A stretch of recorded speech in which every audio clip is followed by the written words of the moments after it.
کا مقام تو سب سے نرالا ہے، اس کی ریس کون کرے گا؟ کون ریس کر سکتا ہے جناب ابو بکر صدیق رضی اللہ تعالیٰ عنہ کی؟ مدینہ طیبہ ہے، اللہ سب کو زیارت نصیب فرمائے۔ صدیق اکبر کی خلافت ہے رضی اللہ تعالیٰ عنہ۔ عمر فاروق فرماتے ہیں میرا جی چاہا کہ اب تو خلافت کے بوجھ میں پھنس گیا صدیق، اب تو قوم کا کام اتنا گلے میں پڑ گیا کہ اب کہاں فرصت ملے گی، میں اب نیکیاں زیادہ کماؤں گا۔ مدینے میں ایک بڑھیا بیوہ محتاج، آنکھوں سے محتاج رہتی تھی۔ عمر فاروق رضی اللہ تعالیٰ عنہ فجر کی نماز کے بعد اس کے دروازے پہ گئے، مائی برتن لا، پانی بھر کے لا دوں؟ اندر سے جواب ملا، جزاک اللہ، اللہ تجھے جزائے خیر دے، پوچھنے آیا تیرے سے پہلے اور کوئی سارا ہی کام کر کے چلا گیا، میرا کھانا بھی پکایا، مجھے کھلا بھی گیا، برتن بھی صاف کر گیا، جھاڑو بھی لگا گیا، میرے کپڑے بھی دھو گیا، سب کچھ کر کے چلا گیا۔ علیکم دوستو، حاضر ہوں آپ کے سامنے قاری حنیف ملتانی صاحب کا انتہائی خوبصورت بیان لے کر۔ یہ سیدنا ابو بکر صدیق رضی اللہ تعالیٰ عنہ کے خدمات اور قربانیوں کے بارے میں ہے۔ حضرت ابو بکر صدیق رضی اللہ تعالیٰ عنہ ایک بوڑھی عورت کا دلچسپ واقعہ، تو آئیے چلتے ہیں بیان کی۔ صدیق کے ماننے والے لوگ قبروں میں چلے گئے، جو عظمت کرتے تھے، محبت کرتے تھے۔ جناب ابو بکر صدیق رضی اللہ تعالیٰ عنہ کے بارے میں سرکار مدینہ صلی اللہ علیہ وسلم نے ارشاد فرمایا، او لوگو، جتنے بھی تم صحابہ کرام کی جماعت ہو، جتنے بھی تم لوگ ہو، سب کے احسانات کا بدلہ میں نے دنیا ہی میں چکا دیا، ابو بکر کے احسانات کا بدلہ خدا دے گا۔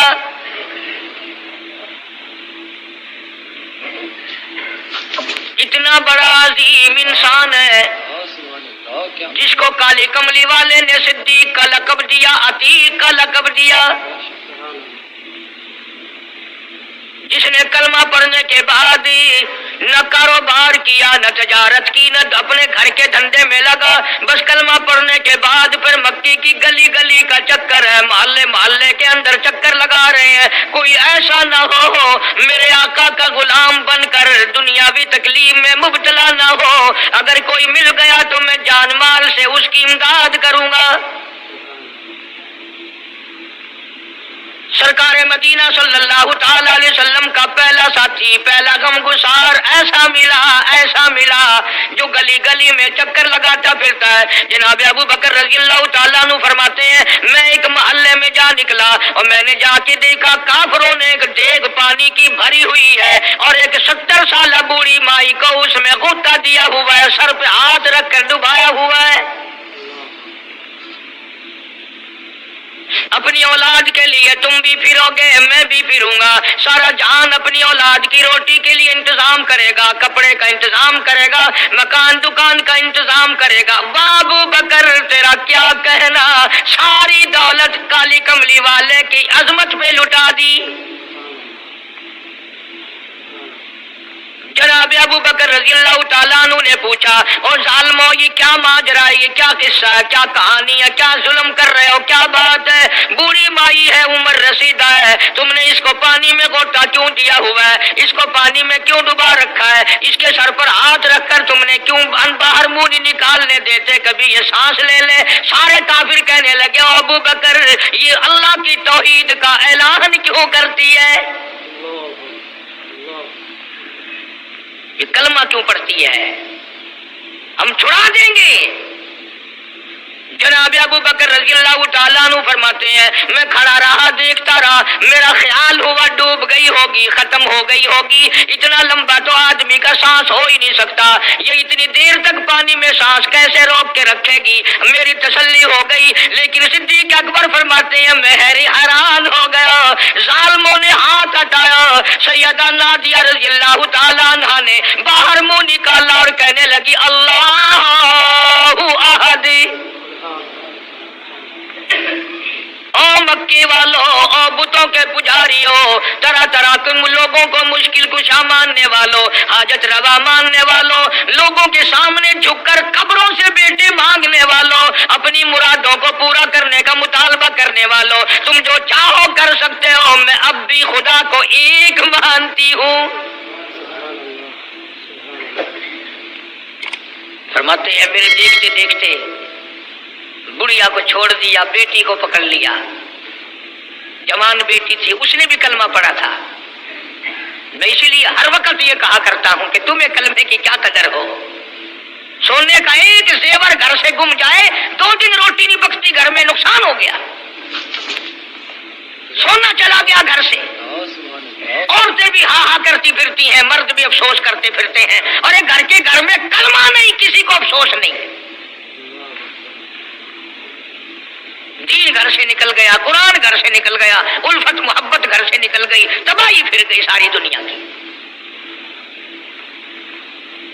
جناب صدیق اکبر رضی اللہ تعالیٰ عنہ فرماتے ہیں میرے دیکھتے دیکھتے جوان بچی کو پکڑا اور اس نے رٹ لگانی شروع کی، کر دی لا الہ الا اللہ محمد الرسول اللہ۔ ادھر کلمہ پڑھنے لگی، کئی کافروں نے اس کا منہ پکڑا، زبان باہر کھینچی، زبان پہ داغ دے دیا،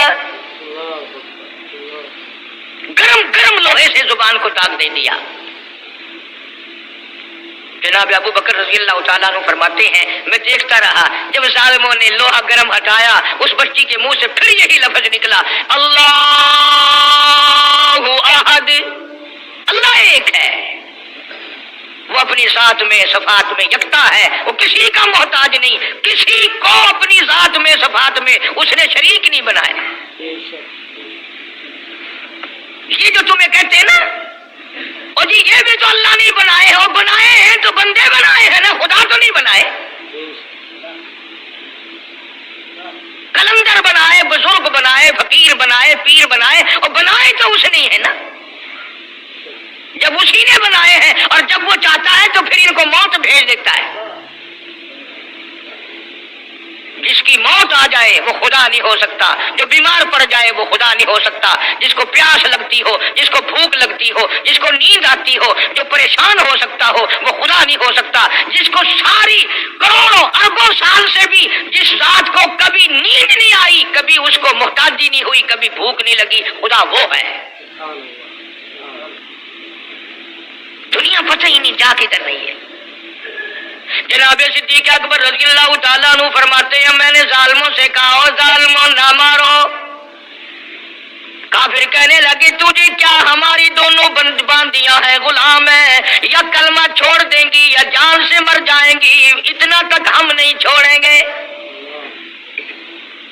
ابو بکر کی ان سے رشتہ داری کوئی نہیں، عزیز داری کوئی نہیں، قرابت داری کوئی نہیں، سکی کوئی نہیں، برادری نہیں۔ ابو بکر وہیں کھڑا کھڑا اعلان کرتا او مکے والوں مانگو جو مانگتے ہو، کالی کملی والے کی دیوانیوں کو میں آزاد کرا کے چھوڑوں گا۔ دولت میری ہو، اللہ کی توحید کے کام آئے، پیسہ میرا ہو، میں اس پیسے کا کروں گا کیا؟ میرے نبی کا کلمہ پڑھنے والی مصیبت میں رہے اور میں دولت مند بنا بیٹھا رہوں۔ دونوں ماں بیٹیوں کو خرید کر آزاد کر دیا۔ اور میری ایک بات لکھ کے لے جاؤ، تمہیں مولوی نہیں بتاتے کیونکہ انہیں تو جھگڑوں سے فرصت نہیں۔ یہ جتنے بھی صحابہ ہیں، حضرت بلال ہوں، ابو فقیحہ ہوں رضی اللہ تعالیٰ عنہما، سیدہ نہدیہ ہوں، ان کی بیٹی ہو، اور اس قسم کے مظلوم صحابہ جتنے بھی ہیں، سارے کے سارے ابو بکر نے خرید کے آزاد کیے ہیں۔ تمام کے تمام جتنے بھی مظلوم صحابہ ہیں، کمزور صحابہ ہیں، غلام تھے لوگوں کے، تمام کے تمام پہ دولت صدیق اکبر کی لگی ہے۔ اتنا دین کا عظمت والا، اتنی اسلام کی شان کا رکھنے والا کہ تن من دھن سارا قربان کر دیا۔ اور پھر آپ لوگ تو چونکہ ہم رات دن اسی سلسلے میں رہتے ہیں، ہم بھی تم میں سے ہی ہیں، اور دیکھنا جی یہاں حالات ذرا اچھے نہیں ہیں، ذرا دیکھ کے تقریر کرنا، ذرا یوں کرنا، ماحول ٹھیک نہیں ہے، فلاں ٹھیک نہیں ہے۔ علماء کرام نے لکھا جناب ابو بکر صدیق رضی اللہ تعالیٰ عنہ اس دن اپنے آقا کے حضور میں آئے، عرض کیا میرے آقا اجازت دو، آج تو بیت اللہ میں توحید کی دعوت دوں گا۔ کس دن کی بات کر رہا ہوں؟ جس دن اس روئے زمین پہ صرف نبی کا کلمہ پڑھنے والے 14 ہیں، نبی سمیت 14 ہیں. آسمان کے نیچے زمین کے اوپر کلمہ پڑھنے والوں کی تعداد صرف 14. اس میں عورتیں بھی آ گئی، مرد بھی آ گئے. اس میں سیدہ خدیجہ رضی اللہ تعالیٰ عنہ بھی آ گئی، علی مرتضیٰ رضی اللہ تعالیٰ عنہ بھی آ گئے. سارے 14 ہیں. سارا مکہ مشرکوں کا ہے. حضور کریم سب کہہ دو صلی اللہ علیہ وسلم نے فرمایا ابو بکر تعداد بڑی تھوڑی ہے، غریب لوگ ہیں. اللہ اکبر.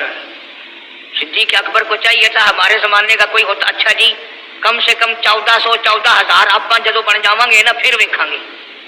نہیں صدیق اکبر نے اسی وقت عرض کر دیا میرے آقا اگر آپ حق پر ہیں اور ہم سب حق پر ہیں، اللہ کی پوجا کرنے والے ہیں، آپ کی نبوت کو ماننے والے ہیں، پھر ڈر کس بات کا؟ اجازت دو میں بیت اللہ میں آج خدا کا قرآن سناؤں گا. وہ کتنا دلیر ہوگا، وہ کتنا بہادر جوان ہوگا. یوں ہی تو نہیں. علماء کرام نے لکھا کہ پروردگار عالم جل شانہ نے جبریل امین سے پوچھا او جبریل ہر نبی کے پاس کتابیں تو نے پہنچائی، میرے پیغام دنیا میں پہنچائے.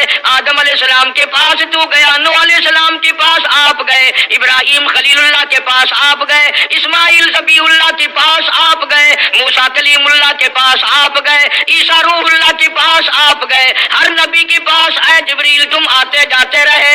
آج میں خدا ایک بات پوچھتا ہوں، تیری بھی کوئی حسرت ہے، تیری بھی کوئی تمنا ہے، تیری بھی کوئی آرزو ہے، تیرے دل کی بھی کوئی انگڑائی ہے، تیری بھی کوئی کائنات میں پسند ہے؟ عرض کرتا ہے الہ العالمین کیوں نہیں، میری بھی ایک پسند ہے. پوچھا کیا؟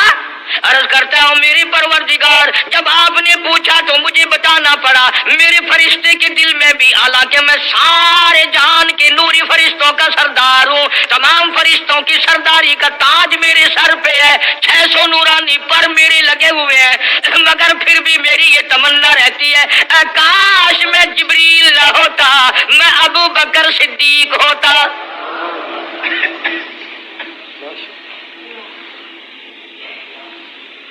کیا بات ہے.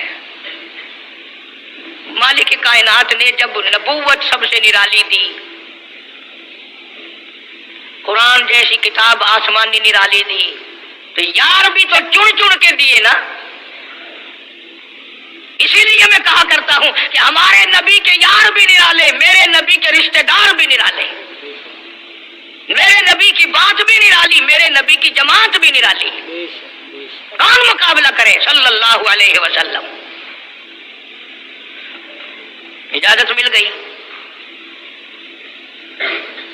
توجہ رکھنا، صدیق اکبر رضی اللہ تعالیٰ عنہ نے جب اجازت مانگی تو یہ نہیں کہ اجازت دے دی چلے جاؤ میں دعا کروں گا، یہ بات نہیں. صدیق اکبر کو اجازت دی. جب ابو بکر صدیق رضی اللہ تعالیٰ عنہ اٹھ کے چلے اللہ کی توحید کا اعلان کرنے کے لیے، قرآن سنانے کے لیے، سرکار بھی خود تشریف لے گئے صلی اللہ علیہ وسلم. اندازہ لگاؤ اس جلسے کا کیا شان ہوگا، اس کی کیا عظمت ہوگی کہ تقریر کرنے والا صدیق ہے، صدارت پہ امام الانبیاء ہے صلی اللہ علیہ وسلم. یہی لکھا علماء کرام نے، قام ابو بکر، کھڑے ہو گئے ابو بکر، ہوا جالس، نبی کریم صلی اللہ علیہ وسلم کے بارے میں لکھا آپ بیٹھ گئے. اور پھر ابو بکر صدیق رضی اللہ تعالیٰ عنہ نے اللہ کا قرآن سنایا بیت اللہ میں، خانہ کعبہ میں. پھر یہ نہیں کہ کسی نے نعرے لگائے ہوں، مرحبا کہا ہو، پھولوں کے ہار ڈالے ہوں، مٹھائی تقسیم کی ہو.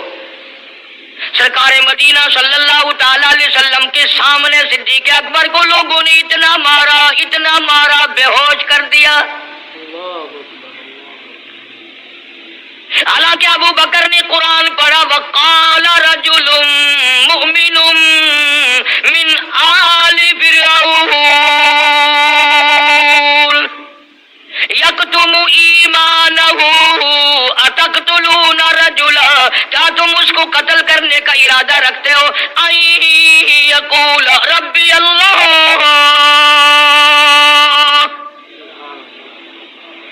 جو اتنی بات کہتا ہے میرا رب اللہ ہے، مشکل کوئی کشا اللہ ہے، حاجت روا اللہ ہے، میری حاجات کو جاننے والا بھی اللہ، ان کو پورا کرنے والا بھی اللہ، بیماری دینے والا بھی خدا، دور کرنے والا بھی خدا۔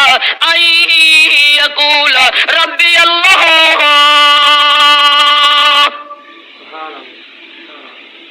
میرا خدا ایک ہے۔ مکے والوں میرے آقا کا قصور بتاؤ، جرم بتاؤ، گناہ بتاؤ، تمہارا کیا نقصان کیا ہے، تم کیوں میرے آقا کے دشمن بن گئے ہو؟ صرف ایک موڑ پہ نہیں، ہر موڑ پہ صدیق اکبر رضی اللہ تعالیٰ عنہ نے جان مال کی بازی لگائی۔ جزاک اللہ، ماشاء اللہ، سبحان اللہ۔ جناب عائشہ صدیقہ رضی اللہ تعالیٰ عنہا اور حضور کریم صلی اللہ علیہ وسلم رات کے وقت اپنے آنگن میں کھڑے ہیں، اپنے صحن میں کھڑے ہیں۔ عائشہ صدیقہ تو تمہیں نظر آتی ہے، تم نے عائشہ صدیقہ کا شوہر نہیں دیکھا؟ امام الانبیاء ہے صلی اللہ علیہ وسلم۔ سرکار نے یوں آسمان کی طرف دیکھا، حضرت عائشہ رضی اللہ تعالیٰ عنہا نے عرض کر دیا، میرے آقا کسی کی نیکیاں اتنی بھی ہیں جتنے آسمان پہ ستارے؟ فرمایا ہاں عائشہ، ان سے بھی زیادہ نیکیاں ہیں عمر فاروق کی رضی اللہ تعالیٰ عنہ، ستاروں کی گنتی سے بھی زیادہ نیکیاں ہیں۔ حضرت عائشہ رضی اللہ تعالیٰ عنہ نے عرض کر دیا، آقا میرا ابا، سبحان اللہ، کیا بات فرمائی؟ فرمایا میری عائشہ تجھے کیا معلوم ہے، فاروق کی نیکیاں ستاروں سے زیادہ، آسمان کے مزین ستاروں سے زیادہ، فاروق کی نیکیاں سمندر کے قطروں سے زیادہ، عمر فاروق کی نیکیاں درختوں کے پتوں سے زیادہ، عمر فاروق کی نیکیاں زمین کے ذروں سے زیادہ، عمر فاروق کی نیکیاں پہاڑوں کی کنکر سے زیادہ۔ پر عائشہ بات سن لے، تیرے باپ کی 3 راتیں ایک طرف، فاروق کی ساری زندگی ایک طرف۔ تیرے ابا کا مقام تو سب سے نرالا ہے، اس کی ریس کون کرے گا؟ کون ریس کر سکتا ہے جناب ابو بکر صدیق رضی اللہ تعالیٰ عنہ کی؟ مدینہ طیبہ ہے، اللہ سب کو زیارت نصیب فرمائے۔ صدیق اکبر کی خلافت ہے رضی اللہ تعالیٰ عنہ۔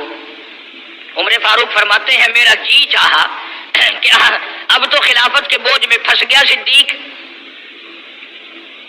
اب تو قوم کا کام اتنا گلے میں پڑ گیا کہ اب کہاں فرصت ملے گی، میں اب نیکیاں زیادہ کماؤں گا۔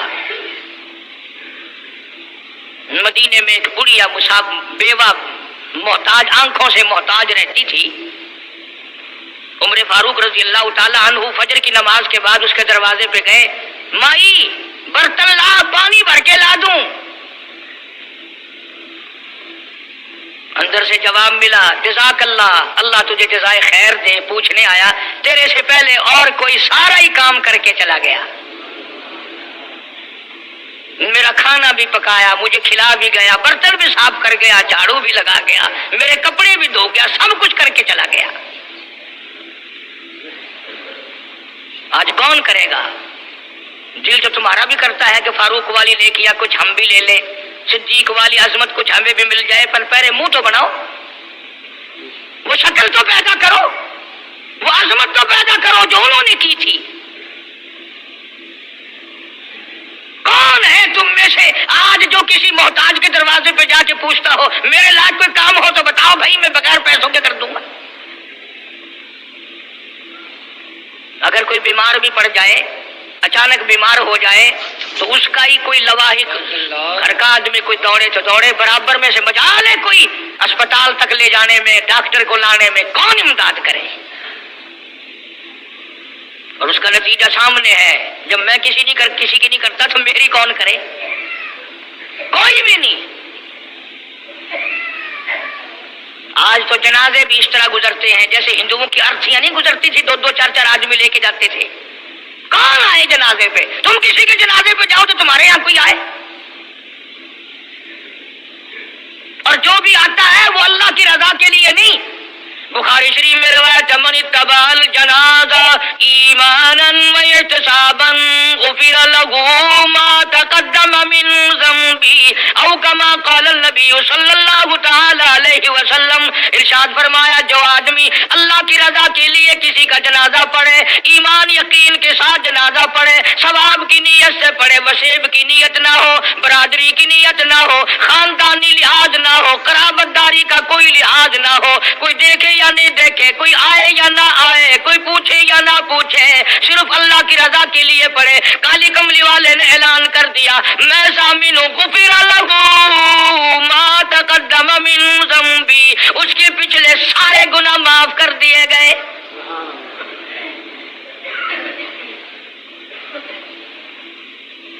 سارے گناہ بخش دیے جاتے ہیں جب مسلمان کا جنازہ بغیر لالچ کے، بغیر طمع کے، بغیر کسی اور وجہ کے، صرف اللہ کو راضی کرنے کے لیے اس نیت سے جنازہ پڑھے کہ یہ اللہ کے بندے کا جنازہ ہے۔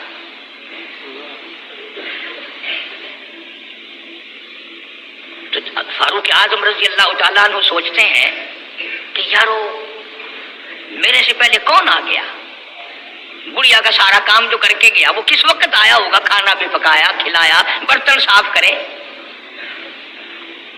دوسرے دن جناب فاروق اعظم رضی اللہ تعالیٰ عنہ فجر سے پہلے گئے، لا بوڑھی مائی برتن دے پانی بھر کے لا دوں، اور کوئی سودا سامان ہو مجھے بتلا میں لا کے دوں۔ اندر سے آواز آتی ہے جزاک اللہ، تجھ سے پہلے کوئی اور میرا سارا ہی کام کاج کر کے چلا گیا۔ نے کہا کون ہوگا؟ تیسرے دن جناب فاروق اعظم رضی اللہ تعالیٰ عنہ اذان سے پہلے پہنچے فجر کی، تو دیکھتے کیا ہے، کندھے پہ پانی کا مٹکا بھرا ہوا ایک آدمی اندر لے کے داخل ہوا۔ تو فاروق اعظم فرماتے ہیں میں نے سوچ لیا کہ چلو موقع تو آج بھی گیا پر پتہ تو چلے گا یہ ہے کون، پتہ تو چلے گا یہ کون ہے۔ دروازے پہ بیٹھ گئے، سارا کام نمٹانے کے بعد جب باہر نکلے تو فاروق اعظم نے پلہ پکڑ لیا اور کہنے لگا 3 دن ہو گئے مجھے خراب ہوتے ہوئے، اللہ کے بندے بتا تو صحیح کون ہے۔ فرمایا اے عمر یار جانے دے، میں تیرا بھائی ابو بکر صدیق ہوں۔ اور جس وقت کی میں یہ تمہیں بات سنا رہا ہوں اس وقت صدیق اکبر بادشاہ تھے، خلیفہ تھے، امیر المومنین تھے، خلیفۃ المسلمین تھے، صدیق اکبر تھے، اور تقریباً 92 لاکھ مربع میل پہ حکمرانی تھی۔ بادشاہ ہو کر کے محتاج غریب کی خبر کرتے تھے، امداد کرتے تھے۔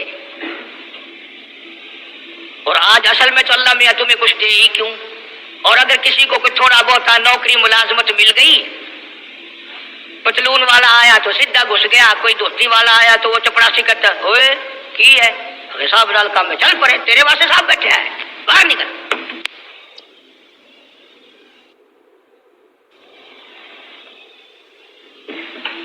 غریب آدمی دیکھ کر سپاہی بھی، چپڑاسی بھی، چڑپھانسی بھی سارے پیچھے پڑ جاتے ہیں۔ سادے کپڑوں والا دیکھا اور پھر قانون حرکت میں آ جاتا ہے، اور اگر انگریز کا لباس ہو، گلے میں پھانسی لٹکی ہوئی ہو، سر پہ ٹوکرا ہو اور پتلون پہن رکھی ہو، پھر کھڑم کھڑم کھڑم کھڑم سیدھا پہنچتا ہے۔ پھر چپڑاسی کی بھی آنکھیں مٹ جاتی ہیں، اردلی بھی اندھا ہو جاتا ہے، کوئی نہیں پوچھتا۔ انہوں نے کہا کوئی نہ کوئی صاحب کے ملنے والا آدمی ہے، خود جو صاحب ہے یہ جانے والا۔ میں جس وقت کی بات عرض کر رہا ہوں صدیق اکبر حکمران تھے، امیر المومنین تھے، خلیفۃ المسلمین تھے، پیغمبر کے سسر تھے، عائشہ صدیقہ کے ابا تھے، حضور کریم صلی اللہ علیہ وسلم کے جانشین تھے۔ مدینہ منورہ میں کی یہ بات ہوئی۔ اور سنو، جب صدیق اکبر رضی اللہ تعالی عنہ کی بادشاہت اور خلافت اور امارت آئی، مدینے کی گلی میں ایک آدمی نے آواز لگائی، ہل اجیر، ہے کوئی مزدور، کوئی مزدور ہے؟ وقت کا بادشاہ صدیق اکبر رضی اللہ تعالیٰ عنہ قریب گئے، ہاں حاضر ہوں۔ مزدور آ گیا، اللہ اکبر، پوچھا کیا کام ہے؟ کہتا میری بکری مر گئی ہے، اسے اٹھا کر شہر سے باہر پھینکنا ہے۔ تاریخ گواہ ہے، صحابہ گواہ ہیں، مسلمان گواہ ہیں، علماء گواہ ہیں، امیر المؤمنین ہوتے ہوئے صدیق اکبر نے مردہ بکری کندھے پہ اٹھا رکھی ہے اور 4 آنے مزدوری کے لیے باہر پھینکنے چلا ہے۔ کون ایسا کرے گا؟ ہم سارے جنتی بڑے پھرتے ہیں، کبھی اپنے حالات پہ تو نظر ڈالا کرو، آپ ہی اپنی اداؤں پہ ذرا غور کریں. ہم اگر عرض کریں گے تو شکایت ہوگی، ارے رات بھی ہے دن بھی ہے، کبھی اکیلے بھی ہوتے ہوگے، کبھی تو نظر مارو. وقت کا خلیفہ، وقت کا بادشاہ ایک چمنی مزدوری کے لیے مردار بکری پھینکنے باہر جاتا ہے، اس لیے کہ میری روٹی حلال کی ہو، میرا کھانا حلال کا ہو. جناب صدیق اکبر رضی اللہ تعالیٰ عنہ کا ایک غلام تھا، وہ کھانا لایا کہیں سے، تو ہر دن تو پوچھ لیا کرتے تھے کہ تو کہاں سے لایا. 3 دن کی بھوک نے اتنا بےتاب کر دیا تھا، اتنا تنگ کر دیا تھا کہ وہ کھانا لایا، 2 لقمے کھا لیے اور پھر پوچھا کہاں سے لایا تھا بھائی، کیسے کمایا تھا. وہ کہنے لگا مجھے ایک دم آتا ہے، میں کسی کو بچھو لڑ گیا تھا، میں نے وہ دم کیا تھا، ایک قوم ہے اسے خیر آ گئی تھی، اب میں وہاں سے جو گزرا ان کے یہاں کوئی شادی تھی تو انہوں نے مجھے بلایا، کھانا بھی کھلایا اور یہ ساتھ بھی دے دیا. فرمایا لا حول ولا قوت الا باللہ، حلق میں انگلی ڈال رہے ہیں، الٹی کروں، یہ لقمے باہر نکالوں. کسی نے کہا کہ اگر الٹی کرنی، بڑا 3 دن کے فاقے میں 2 لقمے اندر گئے، الٹی کیسے آئے؟ کسی نے مشورہ دیا کہ 2-3 پانی کے پیالے پیو، پھر انگلی مارو، پھر حلق میں سے نکلیں گے. چنانچہ کئی پیالے پی کر الٹی کی، انگلی مار مار کے، جب تک وہ لقمے نکال نہیں دیے صدیق کو چین نہ آئی. آج ہمارا پیٹ جو ہے وہ اتنا بڑا حمام ہے کہ اس میں حرام حلال، اپنوں کا پرایوں کا حق مال کتنی ڈال دو، خدا کی قسم وہ ڈکار ہی نہیں مارتا. جناب ابو بکر رضی اللہ تعالیٰ عنہ کی قیادت میں، آپ کی خلافت میں اور آپ کی زندگی کے حالات علماء کرام نے لکھے ہیں، کتابیں بھری پڑی ہیں. ادھر قرآن کہتا ہے وَسَيُجَنَّبُهَا الْأَتْقَى الَّذِي يُؤْتِي مَالَهُ يَتَزَكَّىٰ. وہ جوان اتنا تقوی والا، اتنی پرہیزگاری والا، اتنی محبت کرنے والا، جنگ تبوک کے موقع پر حضرت صلی اللہ تعالیٰ علیہ وسلم نے اعلان فرمایا جنگ بڑا اوکھا ہے، بڑی مشکل ہے، بڑا دور کا سفر ہے، جس کے پاس جو کچھ ہو سکتا ہے وہ میں کالی کملی والے کے لشکر کا انتظام کرنے کے لیے سارے جا کے لے آؤ. فاروق اعظم رضی اللہ تعالیٰ عنہ فرماتے ہیں اس دن بھی میرے دل میں آئی کہ آج جیتوں گا صدیق اکبر سے. میں نے اپنے گھر کا سارا مال اکٹھا کیا اور آدھا گھر میں چھوڑ دیا اور آدھا لے کے چلا گیا، حضور کی جا کے خدمت میں صلی اللہ علیہ وسلم پیش کر دیا. آپ نے پوچھا فاروق کتنا لائے؟ کہ جی آدھا گھر چھوڑایا ہوں، آدھا لے آیا ہوں. اللہ اکبر. آئی صدیق اکبر کی باری، اپنے گھر کا تمام پیسہ ٹکا، تمام دراہیم و دنانیر، تمام کا تمام گٹھڑی باندھ لی. خدا کی قسم کیا کہنا ابو بکر تیری عشق کا، دیواروں میں ہاتھ پھیر رہا ہے اور ابو بکر کیا تلاش ہو رہی ہے. کہتا ہے لوگوں ایسا نہ ہو میرے محبوب نے مانگا ہے میرے گھر میں سوئی بھی نہ رہ جائے. دیوار پہ ہاتھ مار رہا ہے صدیق اکبر رضی اللہ تعالیٰ، سوئی نہ رہ جائے. آقا نے فرمایا ہے، میرے محبوب نے مانگا ہے صلی اللہ علیہ وسلم. تسلی کر لی، کچھ نہیں رہا، گٹھڑی لے کر کے سرکار کی خدمت میں جا کے رکھ دی. آپ صلی اللہ علیہ وسلم نے فرمایا ابو بکر کتنا لائے، کتنا چھوڑ آئے؟ صدیق اکبر کہتا ہے کہ بلبل کو پھول بسی، پروانے کو چراغ، بلبل کو پھول بسی، پروانے کو چراغ، بلبل کو پھول بس، صدیق کے لیے خدا کا رسول بس. کالی کملی والے میں اپنے گھر کی سوئی بھی لے کے آیا ہوں، ایسا نہ ہو میرا اللہ یہ نہ دیکھ لے کالی کملی والے نے مانگا اور ابو بکر نے بچا کے رکھ لیا. سارا لے آیا ہوں، جو کچھ تھا تمام کا تمام کنج کے لے آیا ہوں. انہوں نے کہا بچوں کے لیے کہ بچوں کا خدا وارث ہے، بچے میرے تھوڑے ہیں، خدا نے دیے ہیں، خود سنبھالے گا. میں نے اپنی محبت کو نبھانا ہے. جس جوان نے اس طریقے سے عظمت نبھائی ہو، کون ان کو الگ کر سکتا ہے، کون ہٹا سکتا ہے؟ پھر مکی کی گلی کا چکر لگایا ابتدا اسلام میں ہی. جناب بلال حبشی رضی اللہ تعالی عنہ کو دیکھا، کمر کے نیچے دہکتے ہوئے کولے اور شولے، سینے کے اوپر پتھر کی چٹان ہے۔ جناب صدیق اکبر رضی اللہ تعالیٰ عنہ فرماتے ہیں میری آنکھ نے دیکھا بلال کے سینے پہ پتھر ہے، کمر کے نیچے شولے ہیں۔ امیہ ابن خلف نے حضرت بلال کی گردن پہ پاؤں رکھ کر سارا وزن دے دیا۔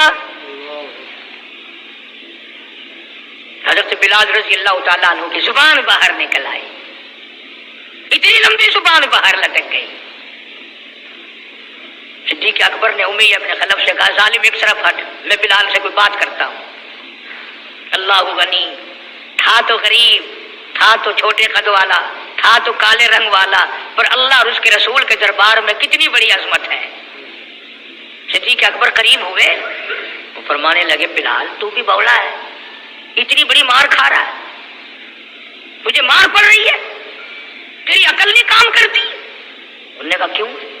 کہ حالات ٹھیک ہو جائیں گے نا، پھر زور زور سے اللہ کی توحید کا اعلان کرنا، دل دل میں خدا کو یاد کر لیا کر، کتنی مار پڑ رہی ہے تجھے، اور میری آنکھ نے دیکھا، میں برداشت نہیں کر سکا، تجھے مار پڑ رہی ہے تو ہنستا نہیں؟ اللہ غنی، یوں لکھا ہے کتابوں میں حضرت بلال رضی اللہ تعالیٰ عنہ کی آنکھوں میں آنسو آ گئے، وہ فرمانے لگے ابو بکر کوئی اور اگر یہ بات کہتا تو کوئی بات نہ تھی، تو نے نہ کہنی تھی، تمہیں یہ بات نہیں کہنی چاہیے۔ انہوں نے کہا کیوں؟ انہوں نے کہا ابو بکر میں تجھے کیا بتلاؤں، جب یہ مجھے مارتے ہیں میرے سینے پہ پتھر رکھتے ہیں، میرے گلے پہ پیر رکھ کر وزن ڈالتے ہیں، جب میری جان نکلنے کو ہوتی ہے مجھے آسمان سے رب العالمین کی طرف سے آواز آتی ہے او میرے بلال تیرا کیا حال ہے؟ جب وہ آواز آتی ہے اور مجھے اپنے رب کا دیدار ملتا ہے میں زور سے کہنے پہ مجبور ہو جاتا ہوں۔ چوٹ تو مجھے بھی لگتی ہے نا، تکلیف تو مجھے ہو رہی، تجھے کیا پتا؟ رگ رگ میں کانٹے چبھوتے ہیں، رات دن مارتے ہیں، پر جب زیادہ مجھے تکلیف ہوتی ہے میرا خدا مجھے پوچھتا ہے اور یوں اعلان ہوتا ہے اور میرے بلال تیرا حال کیا ہے؟ جناب صدیق اکبر رضی اللہ تعالیٰ عنہ فرماتے ہیں امیہ ابن خلف جس کے حضرت بلال غلام تھے اس کو کہا کہ خدا کے بندے نہ ظلم کر، بیچ لے میں خریدتا ہوں، تیرا غلام ہے نا، بیچ لے میں خریدتا ہوں، نام کیا مانگتا ہے؟ امیہ ابن خلف نے دستور سے بھی کوئی گنا زیادہ پیسے مانگے، پتا تھا نا اللہ کے نام پہ لٹاتا پھرتا ہے۔ تمہارے یہاں اگر کوئی 2 دن لسی لینے آ جائے تو اتنا بڑا منہ ہو جاتا ہے پھول کر، ہر وقت گڈیاں لے کے کھلوتیاں نہیں، بڑے داتا ہو تم، مجال ہے ہمارے گھر سے کہ طالب علم روٹی کھا لے، کیا بگاڑو گے خدا کا اور خدا کے پیغمبر کا؟ اپنے ہم سب نقصان کرتے ہیں۔ خدا نے اعلان کر دیا کہ جو میرے دین پر خرچ نہیں کرتا، میرے قرآن پہ خرچ نہیں کرتا، مجھے اپنی کبریائی کی قسم میں بھی پھر افسروں کو کھلواؤں گا، ڈاکٹروں کو کھلواؤں گا، اس گھر سے کنجریوں کو کھلواؤں گا۔ بے تحاشا پیسے مانگے امیہ ابن خلف نے۔ صدیق اکبر رضی اللہ تعالیٰ عنہ نے فرمایا بے شک سودا ہو گیا، میں نے بلال کو خرید لیا۔ امیہ ابن خلف کہنے لگا ابو بکر ذرا بات سننا، توجہ کرنا، لکھ کے لے جانا دل کی تختی پہ۔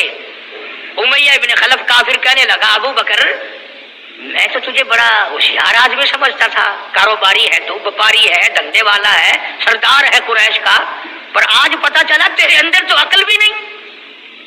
انہوں نے کہا کیوں؟ کمال ہے تیرے والی، اتنی بڑی رقم منظور کر لی بلال کے بدلے؟ ارے یہ تو میرے لیے درد سر بنا ہوا تھا، اگر تو یوں ہی کہتا نا مجھے دے دے میں تیرے متھے مار دیتا مفت، میرے لیے تو بلا بنی ہوئی ہے یہ، تو نے اتنی بڑی رقم دینی منظور کر لی۔ یوں لکھا کتابوں میں کہ جناب صدیق اکبر سب کا جو رضی اللہ تعالیٰ عنہ فرمانے لگے کہ میں بھی تجھے قریش کا سردار سمجھتا تھا، مکے کا چودھری مانتا تھا، پر آج پتا چلا تو بالکل ہی گدھا ہے۔ انہوں نے کہا کیوں؟ ہائے کیا بات کہی صدیق اکبر نے، یوں فرمایا ارے ہو بلال اور قیمت یہ ہو جو تو نے مانگی، بلال کی قیمت تو نے یہ مانگی، آج تو اگر میری جان مانگتا میں کلہم اپنا سرمایہ بیچ کر بلال کو خرید کے چھوڑتا. تجھے کیا پتا ہے بلال کون ہے رضی اللہ تعالیٰ عنہ. تو ابو بکر کی دولت یوں کام آئی. میں عرض کر رہا تھا کہ آپ نے قاری حنیف ملتانی صاحب کا یہ بیان پورا سن لیا ہوگا اور آپ یہ جان چکے ہوں گے کہ حضرت ابو بکر صدیق رضی اللہ تعالیٰ عنہ نے کس طرح کی خلافت کی اور نبی کریم صلی اللہ علیہ وسلم اور اسلام کے لیے کتنے قربانیاں دی، کتنے غریب اور نادار صحابیوں کو سیدنا ابو بکر صدیق رضی اللہ تعالیٰ عنہ نے کافروں کے چنگل سے آزاد کرایا، اپنا دولت سب کچھ حضور صلی اللہ علیہ وسلم پر قربان کر دیا. تو جو لوگ قاری حنیف ملتانی صاحب کے بیانات سننے کے شوقین ہیں اور ہمارے چینل اعلان حق ٹیم پر نئے ہیں، ان لوگوں سے گزارش ہے کہ چینل کو لازمی سبسکرائب کر دی، ویڈیو کو زیادہ سے زیادہ شیئر کریں اور کمنٹ میں اپنی قیمتی رائے کا اظہار ضرور کیجیے. شکریہ.